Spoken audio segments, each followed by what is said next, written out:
দেখো আজকের মেনু কি কি আছে দেখাচ্ছি। শুক্তো, মাছ ভাজা, কুমড়ো ভাজা, আর এটা হচ্ছে চিংড়ি মাছের বড়া।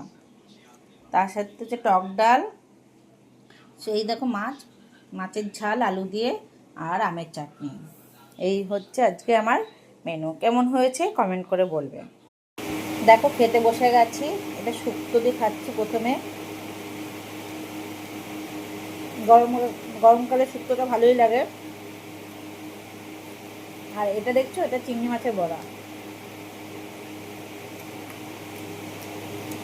এটা কুমড়ো ভাজা।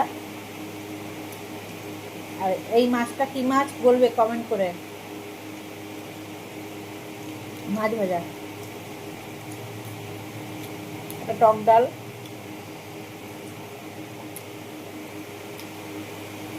মাছের ঝালের আলু, এটা চাটনি, আমের চাটনি। খেয়ে নিই, তোমাদের তো দেখালাম কী করেছি। তোমরাও খেয়ে নাও। সবাই ভালো থেকো, পরে দেখা হবে। টাটা।